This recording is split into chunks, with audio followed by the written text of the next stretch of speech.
ఉప ముఖ్యమంత్రి జనసేన అధినేత పవన్ కళ్యాణ్ పర్యటనలో భద్రతా వైఫల్యం బయటపడిందా? ఆయనకు అత్యంత సమీపంలో అనుమానాస్పదంగా తిరిగిన ఆ వ్యక్తి ఎవరు? ఇది యాదృచ్ఛికమా లేక దీని వెనుక ఏదైనా కుట్రకోణం దాగి ఉందా?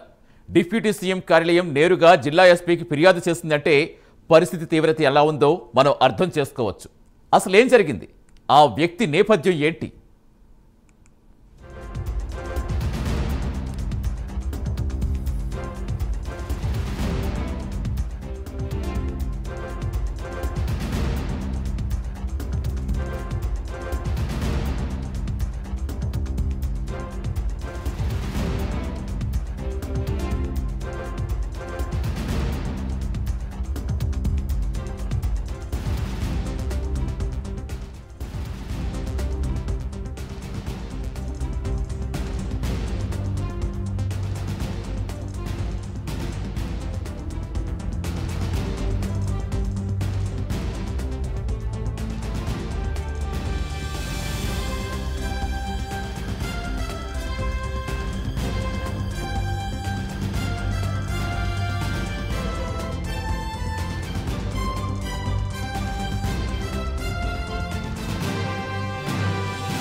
ఇప్పుడు మనం ఇందాక ఒక విజువల్ చూస్తాం.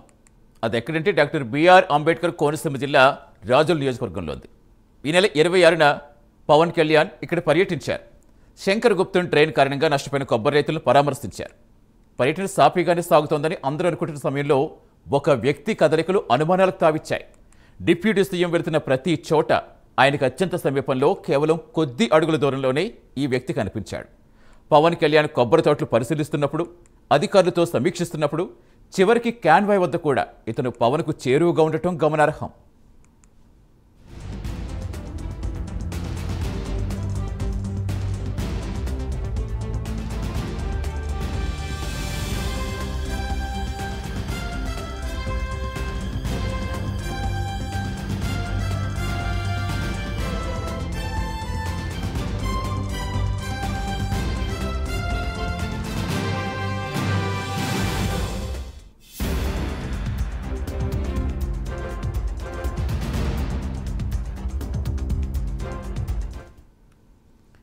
ఇక ఆ వ్యక్తి కదలికలు గమనించిన డిప్యూటీ సీఎం భద్రతా సిబ్బంది, కార్యాలయ అధికారులు వెంటనే అప్రమత్తమయ్యారు.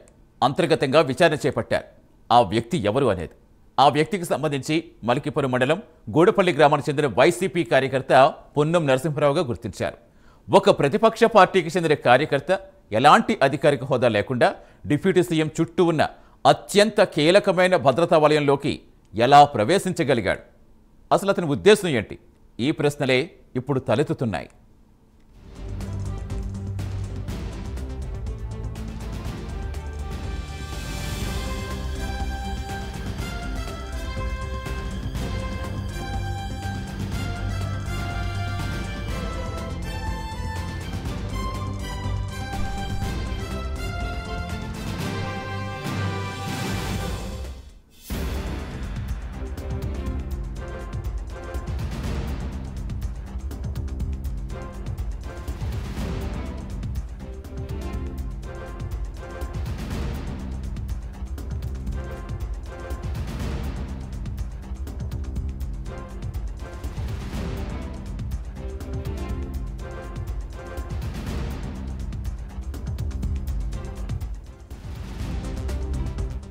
ఇక అతని వ్యవహార శైలిపై తీవ్ర అనుమానాలు వ్యక్తం కావడంతో డిప్యూటీ సీఎం కార్యాలయం ఈ విషయం తేలిగ్గా తీసుకోలేదు.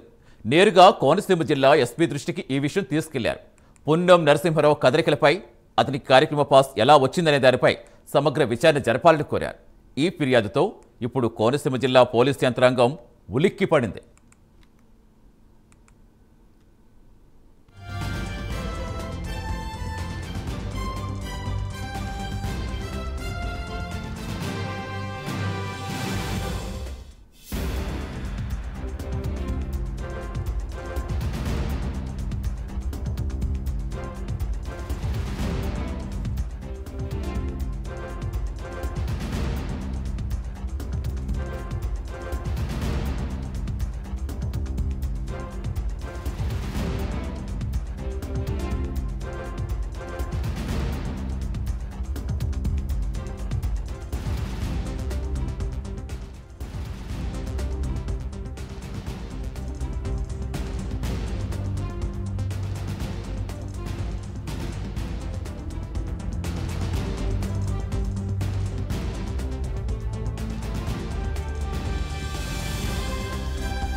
సాధారణంగా ఉప ముఖ్యమంత్రి స్థాయి వ్యక్తికి మూడంచెల భద్రత ఉంటుంది.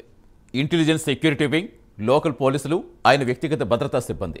ఈ 3 వలయాలు దాటుకుని ఒక అనధికారిక వ్యక్తి, అందులోనూ ప్రతిపక్ష కార్యకర్త ఎలా లోపలికొచ్చాడు? ఇది ఖచ్చితంగా తీవ్రంగా పరిగణించాల్సిన భద్రతా వైఫల్యమే. దీని వెనుక రాజకీయ కోణం లేదని కొట్టిపారేయగలమా? అధికారంలోకి వచ్చాక పవన్ కళ్యాణ్ దూకుడుగా వ్యవహరిస్తున్నారు. దీన్ని జీర్ణించుకోలేని శక్తులు ఏమైనా ఇలాంటి చర్యలకు పాల్పడుతున్నాయా? ఇది కేవలం ఒక కార్యకర్త అత్యుత్సాహమా, లేక ఏదైనా దురుద్దేశంతో ఎవరైనా పంపితే వచ్చాడా? ఎందుకంటే గతంలో కూడా ఇలాంటి ఘటనలు మనం చాలా చూస్తాం. ప్రజాప్రతినిధులపై దాడులు జరిగిన సంఘటనలు కూడా చాలానే ఉన్నాయి. అందుకే ఇలాంటి విషయాల్లో ఏ చిన్న అనుమానం వచ్చినా దాన్ని తేలిగ్గా తీసుకోకూడదని జన సైనికులు ఆగ్రహం వ్యక్తం చేస్తున్నారు.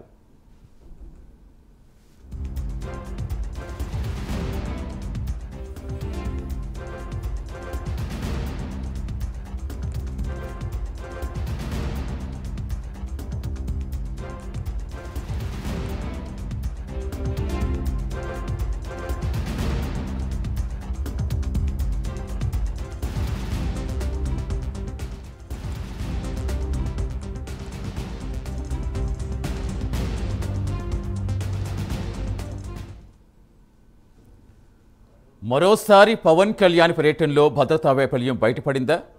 ఇదంత తేలిగ్గా తీసేయగలమా? అసలు ఎలా చూడాలి? దీనిపై మనకి విశ్లేషించేందుకు మనతో జాయిన్ అవుతున్నారు సీనియర్ జర్నలిస్ట్ అక్షర్ సత్యం గారు. నమస్తే సత్యం గారు. సార్ నమస్కారం సార్. ఎస్ సత్యం గారు, ఎలా చూడాలి? ఇది మొదటిసారి అంటే కాదు. ఇప్పుడు గతంలో జనసేన అధినేతగా ఉన్నప్పుడు చాలాసార్లు ఇలా భద్రతా వైఫల్యాలు చూస్తాం. అధికారంలోకి వచ్చిన తర్వాత ఒక డిప్యూటీ సీఎం హోదాలో ఉన్నప్పటికీ కూడా ఇంకెలాంటి జరుగుతూనే ఉన్నాయి. అసలు ఏంటి, ఎలా చూడాలంటారు ఇవన్నీ? సార్ ప్రతిపక్షంలో ఉన్నప్పుడు జరిగిందంటే అర్థం ఉందండి. ఎందుకంటే పోలీస్ బందోబస్తు ఉండదు కాబట్టి అతనికి తన బౌన్సర్ల మీద ఆధారపడాలి కాబట్టి బౌన్సర్లకి లోకల్ వాళ్ళు ఎవరో, లోకల్లో మంచి వాళ్ళు ఎవరో, చెడ్డ వాళ్ళు ఎవరో తెలియదు కాబట్టి జరిగే ఛాన్స్ ఉంది అనుకుందామండి. ప్రభుత్వంలోకి వచ్చిన తర్వాత కూడా పోలీస్ బందోబస్తు ఉండగా జరిగి ఒక వ్యక్తి పవన్ కళ్యాణ్ గారికి అంత దగ్గరగా వెళ్ళాడు అంటే అది అందరి వైఫల్యం ఉందండి. అక్కడ లోకల్ ఎమ్మెల్యే గారి, అది వరప్రసాద్ గారి వైఫల్యం ఉంది. అతను ఇప్పుడు లోకల్ పవన్ కళ్యాణ్ గారికి టీంకి తిరిగిపోవచ్చు. లోకల్ పోలీస్ కి ఎమ్మెల్యే గారి మనుషులకి తెలుస్తుంది కదండి అతను ఎవరు అన్నది. అయినా ఉదాసీనంగా వ్యవహరించారంటే కారణం ఏమనుకోవాలండి. ఇప్పుడు ఆ బౌన్సర్లు ఉన్నారు, పవన్ కళ్యాణ్ గారి పర్సనల్ సెక్యూరిటీ. ఆ పర్సనల్ సెక్యూరిటీ అసలు ఎవడు వచ్చినా కానీ తోసి పారేస్తుంటారు. మరి అటువంటి వ్యక్తులు మరి అతన్ని ఎందుకు తోయలేకపోయారు? ఇప్పుడు అతను వైసీపీ కార్యకర్తే కావచ్చు, కానీ ఇప్పుడు మన గత చరిత్రలు చూసుకుంటుంటే ఇప్పుడు రాజీవ్ గాంధీ గారు వచ్చి ఉందండి. ఆ శివరాసన ఒంటికాని శివరాసనాల్లో కూడా సేమ్ ఇటువంటి ఇలా వచ్చిన వాళ్ళే కదా. అక్కడ కాంగ్రెస్ కార్యకర్తలు చూస్తున్నట్టు ఊరుకున్నందు వల్లే కదా అక్కడ పోలీసులు సామాన్య ప్రేక్షకులుగా చూసుకుని ఉన్నందువల్లే కదా జరగరాని సంఘటన జరిగిపోయింది. ఇప్పుడు ఒక కరడగట్టిన వైసీపీ కార్యకర్త అతను మంచోడా చెడ్డోడా అనేది మనం జస్టిఫై చేయడం అంత మంచిది కాదు. వైసీపీ కార్యకర్త ఇప్పటికీ కూడా జనసేన సభ్యత్వం తీసుకున్నప్పటికీ అతను వైసీపీకి అనుకూలంగా పోస్టులు పెడుతున్నాడు అంటున్నారు. అటువంటి కరడగట్టిన కార్యకర్త పవన్ కళ్యాణ్ గారి అతి సమీపంలో వెళ్తుంటే లోకల్ పోలీసు, జిల్లా పోలీసు యంత్రాంగం ఏం చేస్తుంది, ఎమ్మెల్యే గారు ఏం చేస్తున్నారు, ఎమ్మెల్యే గారు అనుచరగానం ఏం చేస్తుంది, ఎమ్మెల్యే గారికి పిఏ పర్సనల్ స్టాఫ్ ఉంటారు కదా వాళ్ళు ఏం చేస్తున్నారు, వీళ్ళంతా చూసినట్టు ఎలా కూరుకున్నారు, ఎమ్మెల్యే గారు మనుషులు అతనికి విఐపీ పాస్ ఎలాగ ఇచ్చారు. నేను ఎంక్వైరీ చేస్తే ఎమ్మెల్యే గారు అంటే అక్కడ ఏదో స్థానిక గూడవల్లి గ్రామానికి చెందిన ఎంపీపీ ద్వారా అతనికి పాస్ వెళ్ళినట్టుగా నాకు ఆ సమాచారం ఉందండి. ఎలాగ ఇవ్వగలిగారు? అక్కడ జనసేనకు పనిచేసి, రెండోది ఏంటంటే జనసేనకు పనిచేసిన కార్యకర్తలు ఎవరికి, ముఖ్య నాయకులు కానీ కార్యకర్తలు కానీ ఒక్క పాస్పోర్ట్ ఇవ్వలేదు ఎమ్మెల్యే గారు అని ఆరోపణలు ఉన్నాయి. అలాగే ఒక డిప్యూటీ చీఫ్ మినిస్టర్, తర్వాత జనసేన పార్టీ అధినేత తూర్పుగోదావరి జిల్లాకి వెళ్ళినప్పుడు అక్కడ ఉన్న స్థానిక లోకల్ నాయకులకు కూడా పాస్లు ఇవ్వాల్సిన అవసరం ఉంది. ఎవరికి ఇవ్వలేదు, కేవలం ఎమ్మెల్యే గారు అనుకూలమైన మనుషులకి, ప్రతిపక్ష వాళ్ళకి సంబంధించిన మనుషులకే పాస్లు ఇచ్చారని ఆరోపణలు ఉన్నాయండి. దీనికి సమాధానం చెప్పాల్సిన బాధ్యత జిల్లా ఎస్పీ గారికి, ఎమ్మెల్యే గారికి ఉందని నేను భావిస్తున్నాను. అంటే సత్యం గారు, ఎస్ మీరు చెప్పినట్టుగా ఇది ఒక అధికారిక పర్యటన. ఇప్పుడు గతంలో ప్రతిపక్ష నేతగా ఉన్నప్పుడు చాలా స్వయంగా పవన్ కళ్యాణే ప్రాణహాని ఉందేమో, ఎందుకంటే బ్లేడ్లతో కోసేస్తున్నారు, గిచ్చేస్తున్నారు అంటే ఇలాంటి స్వయంగా ఆయన చెప్పిన సందర్భం. ఇప్పుడు జనసేన నేతలు చాలామంది చాలా సందర్భాల్లో చెప్పినా ఆయనే స్వయంగా చెప్పిన సందర్భం కూడా విన్నాం. సో తర్వాత అధికారంలోకి వస్తే ఒక అధికారిక పర్యటనలో ఉన్నప్పుడు ఇప్పుడు అక్కడ జనసేన వాళ్ళకే అలా ఉండదు, అటువంటప్పుడు అసలు ఎలా అనుమతిస్తారు? ఇప్పుడు పార్వతీపురం మన్యం జిల్లాలో గతంలో కూడా చూసాం. ఏకంగా అసలు అప్పుడు ఎంత భయంకరంగా అతను ఎక్కడికి వెళ్తే అక్కడ సూర్యప్రకాష్ అనే వ్యక్తిని ఒక నకిలీ ఐపీఎస్ అధికారిగా డ్రెస్ వేసుకుని మరీ వచ్చేస్తాడు. మరి 3 అంచెల భద్రత ఉంటుంది. ఇప్పుడు ఇంత భద్రతా వలయాన్ని దాటుకుని మామూలుగా అక్కడ ఉన్న చాలా హైలైటర్స్కే అక్కడ అవకాశం ఉంటుంది, హై ప్రొఫైల్ ఉన్న వాళ్ళకి. మరి ఇంత ఎలా వదిలేస్తున్నారంటే అసలు ఇంక ముందు ఇంకెవరికి రక్షణ ఉందనుకోవాలి? ఖచ్చితంగానండి. ఇప్పుడు రాజోల్ లాంటిది ప్రాంతం అంటే ఇప్పుడు హైదరాబాదు, విజయవాడ లేదా బెంగళూరు ఇటువంటి ప్రాంతాల్లో తెలియదండి లోకల్ ఎవరు నాన్ లోకల్ అని. ఎందుకంటే పెద్ద పెద్ద సిటీస్ కాబట్టి మల్టీ కల్చర్ ఉన్న వాళ్ళు మల్టీ స్టేట్స్ లో వాళ్ళు ఉంటారు కాబట్టి కొంత కష్టం అనుకోవచ్చు. రాజోల్ అనేది ఒక పల్లెటూరు లాంటిదండి. నేనేది రాజోల్ కించపరుస్తూలే, ఒక గ్రామీణ నేపథ్యం ఉన్న ఊరు అది. కేసనపల్లి కానీ అన్ని గ్రామాలు అయ్యి ఈజీగా గుర్తుపెట్టేస్తారు. కేవ చిటిక్కుమంటే గుర్తుపెట్టేస్తారు. ఇది పలానోడు కొడుకు, పలానోడు మనోడు, పలానా ఊరు, ఇది మన ఊరు కాదని గుర్తుపెట్టేస్తారు. డేగ కళ్ళేసి చూస్తుంటారు. అటువంటి ప్రాంతంలో లోకల్ వాళ్ళు చూడలేకపోయారు, లోకల్ పోలీసులు చూడలేకపోయారు, అతను పర్సనల్ సెక్యూరిటీ చూడలేకపోయారు, జిల్లా ఎస్పీ యంత్రాంగం చూడలేకపోయింది. వీళ్ళ కంప్లైంట్ ఇచ్చిన తర్వాత ఇచ్చే వరకు కూడా ఎవరు కూడా తెలియదు. ఆ లోకల్ ఎమ్మెల్యే మన అక్కడ జనసేన ఎమ్మెల్యే వరప్రసాద్ గారు ఏం చేస్తున్నట్టు, ఏం యాక్షన్ తీసుకుంటున్నట్టు. అదే సత్యం గారు, ఇప్పుడు పవన్ కళ్యాణ్ గారిని చూస్తే ఆయన ఏం చెప్తాడు, ఆయన ఓపెన్ గానే చెప్పేస్తారు, నేను అలాంటివి పట్టించుకొని నాకు ప్రజలే కావాలి, ప్రజలకు సేవ చేయడమే కావాలి, ఇందులో నాకు రక్షణ ఉందా లేదా కూడా నేను పట్టించుకోవాల్సిన అవసరం లేదు అని ఆయన స్వయంగా చాలాసార్లు రీసెంట్గా జరిగిన సందర్భాల్లో కూడా చాలాసార్లు విన్నాం. కానీ ఆయన హోదాకి తగ్గట్టుగా 3 అంచెల భద్రత ఉన్నప్పుడు వాళ్ళకి ఆ ఖచ్చితంగా రెస్పాన్సిబిలిటీ ఉంటుంది. ఇప్పుడు ఇదే మొదటిసారి అంటే కాదు, ఇప్పుడు గతంలో ప్రతిపక్ష నేతగా ఉన్నప్పుడు జరిగాయి, తర్వాత డిప్యూటీ సీఎం హోదాలో ఎక్కడికి వెళ్తున్నాయి, ఏదో ఒక సందర్భంలో ఏదో ఒక చోట మనకి ఇలా కనిపిస్తూనే ఉంటున్నాయి. ఎందుకు మరి అంత అసలు జల్లెడ పట్టలేకపోతున్నారు? అక్కడ ఇప్పుడు మనం అక్కడ లోపం ఖచ్చితంగా ఎవరి మీద ఉందనుకోవాలి? ఇప్పుడు మీరు చెప్పినట్టుగా లోకల్ వాళ్ళ మీద ఉందనుకోవాలా, ఆయనకి భద్రత కల్పిస్తున్న వాళ్ళ మీద ఉందనుకోవాలా? అసలు ఎక్కడ ఇదంతా జరుగుతుంది? ఎందుకు ప్రతిసారి ఇలా రిపీట్ అవుతున్నప్పటికీ అలా వదిలేయడం మనం ఎలా చూడాలి? సార్ ఇప్పుడు అక్కడ నాకు తెలిసిన ఇన్ఫర్మేషన్ ప్రకారం లోకల్ ఎంక్వైరీ చేస్తే జనరల్ గా ఏంటంటే అక్కడ డయాస్ పాస్ అంటే డయాస్ మీద ఎవరు కూర్చోవాలి అనేది డయాస్ పాస్ గుర్తించారు. అలాగే డ్యూటీ పాస్ ఎంఆర్ఓ ఎంపీలు గవర్నమెంట్ వాళ్ళు అటెండ్ అయ్యే వాళ్ళకి ఇచ్చారు. ఇంకోటి కార్యకర్తలకి నాయకులకి ఏంటంటే 2-3 గ్రేడ్లు గుర్తించాలి, general pass, VIP pass, VVIP అని. అప్పుడు కొంత అర్థమయ్యేది. అక్కడ అందరికి కూడా వివిఐపి పాసులు గుర్తించి ఇచ్చారట. నాకు తెలిసిన ఊరికి 5 పాసులు పంచిపెట్టారు, 5-6 పాసులు అఫీషియల్ అన్అఫీషియల్ కింద పంచిపెట్టారు. అందరు విఐపి అంటే అక్కడ పోలీసులు కూడా ఐడెంటిఫై చేయలేకపోవచ్చు. అతని మెడలో విఐపి పాస్ ఉందంటే అతనే పెద్ద నాయకుడు అనుకోవచ్చు. ఇది కేవలం స్థానిక యంత్రాంగం, పోలీస్ యంత్రాంగం, స్థానిక ఎమ్మెల్యే మధ్యన కోఆర్డినేషన్ లేదంటే స్పష్టంగా తెలుస్తుంది సార్. అట్లాగే ఎమ్మెల్యే గారి మధ్యన CM office, deputy CM office మధ్యన కోఆర్డినేషన్ లేదని తెలుస్తుంది. ఇది మొత్తం ఘటన అంతట్లో. అలాగే సెక్యూరిటీ ల్యాప్సెస్ కనిపిస్తుంది. మీరు అన్నారు పవన్ కళ్యాణ్ గారు తన ప్రాణాలు పట్టించుకోరని. ఆయన ప్రాణాలకు ఆయనకు అవసరం లేకపోవచ్చు, ఎందుకంటే అతను స్థితప్రజ్ఞుడు కావచ్చు.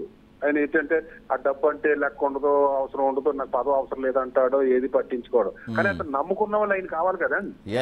అదే అంటుంటా. ఇప్పుడు దాన్ని ఇప్పుడు మనం ఎలా కుట్రకోణం దాగి ఉందా? ఎందుకంటే ఒక్కసారి కాదు, ఎక్కడికి వెళ్తున్న పర్యటనకి ఇలాంటివన్నీ మనం ఇలా ఎవరొకరు వెలుగులో తీసుకొచ్చేదాకా వాళ్ళు ఎంత గుర్తుపెట్టలేకపోతున్నారు. ఖచ్చితంగానండి. నేను రాజీవ్ గాంధీ గారు మర్డర్ చూస్తే ఇదే ఇన్సిడెంట్ అండి. ఒక పరిటాల రవి గారు కానీ ఎన్నో ఇన్సిడెంట్లు చూస్తున్నాము. ఇలాంటి రెక్కి నిర్వహిస్తారో 4-5 చోట్ల పక్కన తిరుగుతుంటారు. రైట్ స్పాట్లు అన్ని అబ్జర్వ్ చేస్తారు, 2-3 చోట్ల అబ్జర్వ్ చేస్తారు, 4వ చోట చేసేస్తారు. అప్పుడు ఒకసారి మనం అనుకోని సంఘటన జరిగితే మనం ఎంత అనుకుంటే వస్తుంది, ఎంతమందిని సస్పెండ్ చేస్తే వస్తుంది.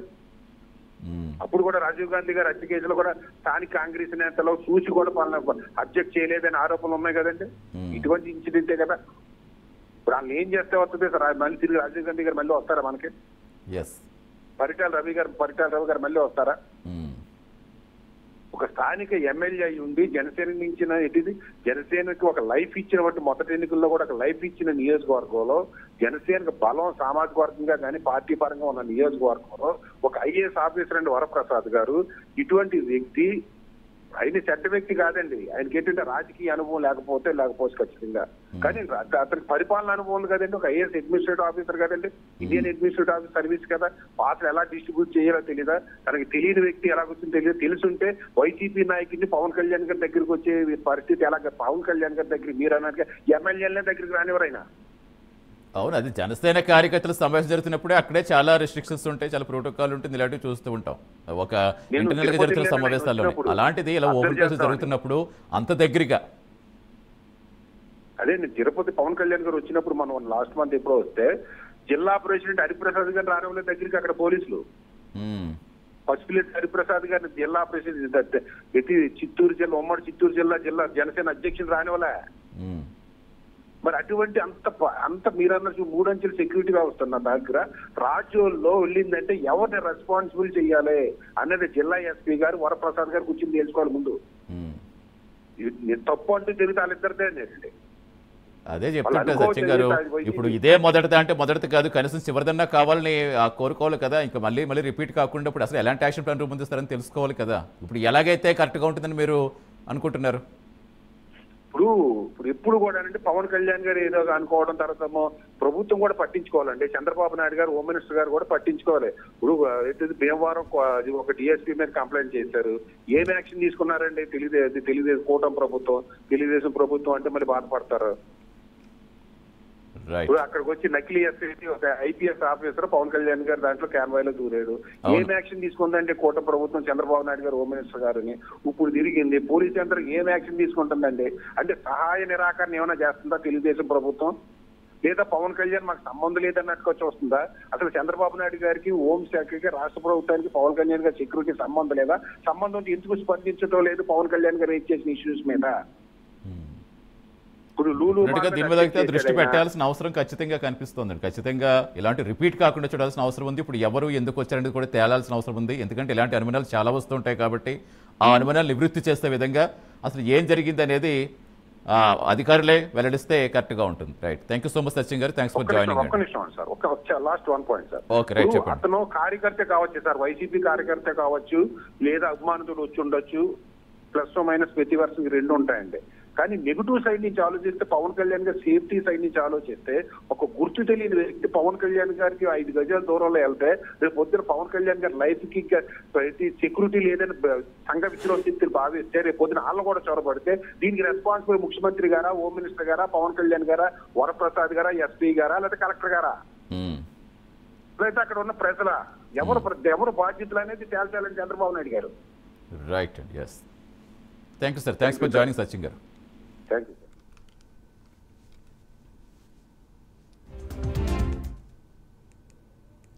అసలు ఒకసారి గతంలో జరిగిన ఘటనలు కూడా చూద్దాం. పార్వతీపురం మన్యం జిల్లాలో పవన్ కళ్యాణ్ పర్యటించారు, ఇది అందరికీ తెలిసిందే. అప్పట్లో బి సూర్యప్రకాష్ అనే వ్యక్తి ఏకంగా నకిలీ ఐపీఎస్ అధికారిగా డ్రెస్ వేసుకుని మరీ భద్రతా వలయంలోకి వచ్చేస్తాడు. అక్కడున్న పోలీసులతో ఫోటోలు కూడా దిగాడు, చాలా కలి తిరిగాడు. ఇది చాలా తీవ్రమైన భద్రతా వైఫల్యం. ఎందుకంటే Y+ కేటగిరీ భద్రతలో ఉన్న ఉప ముఖ్యమంత్రి పర్యటనలో స్థానిక పోలీసులు కూడా ఒక నకిలీ అధికారిని గుర్తించలేకపోయారంటే చాలా విచిత్రం. ఈ సంఘటనపై అప్పటి హోంమంత్రి అనిత విచారణకు ఆదేశించారు. ఆల్రెడీ ఇప్పుడు రాజోల్లో వైసీపీ కార్యకర్త చొరబడ్డట్టే ఒక నకిలీ అధికారి అప్పుడు చొరబడ్డాడు. ఇక రెండింటిలో అనధికారిక వ్యక్తులు భద్రతా వలయాన్ని ఛేదించడం స్పష్టంగా కనిపిస్తోంది.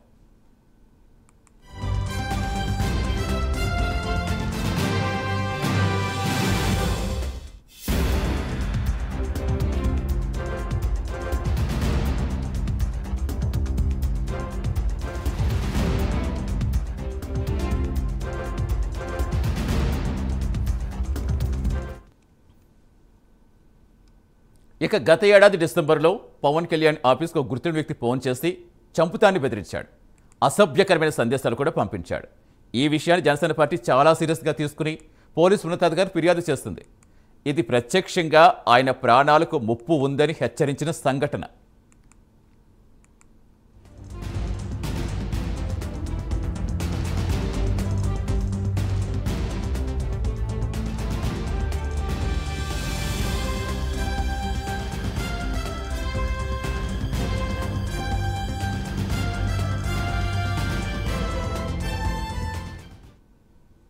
ఇక ఇప్పటి వరకు మనం చెప్పుకున్నవి డిప్యూటీ సీఎం హోదాలో ఉన్నప్పుడే జరిగిన సంఘటనలు. ఒక్కసారి అంతకుముందు అంటే ఎన్నికల ప్రచారంలో ఏం జరిగిందో కూడా తెలుసుకునే ప్రయత్నం చేద్దాం. ఎన్నికల ప్రచారంలో భాగంగా గత ఏడాది ఏప్రిల్లో తెనాల్లో వారాహయాత్ర చేశారు. అక్కడ ఒక గుర్తు తెలియని వ్యక్తి పవన్ కళ్యాణ్పై రాయి విసిరాడు. ఇది ప్రత్యక్ష దాడికి యత్నం. జనసందోహంలో జరిగిన ఈ ఘటన అప్పట్లో తీవ్ర ఉద్రిక్తతకు దారితీస్తుంది.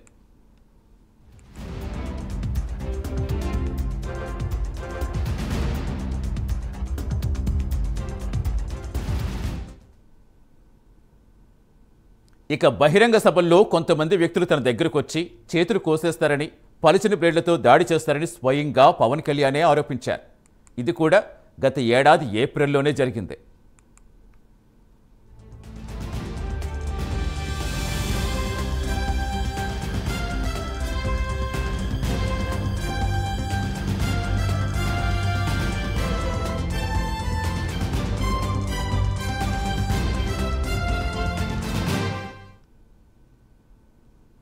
ఇక పల్నాడు పర్యటనలో శాంతి భద్రతలపై పవన్ కళ్యాణ్ ప్రశ్నించిన మరుసటి రోజే ఆయనకు కనీసం భద్రత కూడా కల్పించలేదని, ఒక సాధారణ ఎమ్మెల్యేకుండే భద్రత కూడా లేదని విమర్శలు వ్యక్తమయ్యాయి.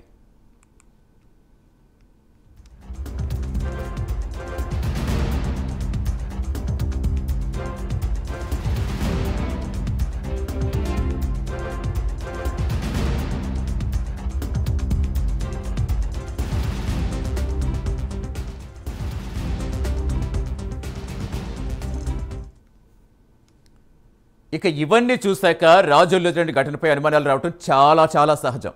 దీనిపై అధికార యంత్రాంగం తక్షణం ఎంక్వైరీ చేసి ఇలాంటి లోపాలు రిపీట్ కాకుండా యాక్షన్ తీసుకోవాల్సిన అవసరం ఉంది. ఇది ఇవాళ special focus. Keep watching prime 9 news. నిజం ఇదే మా ఇష్టం.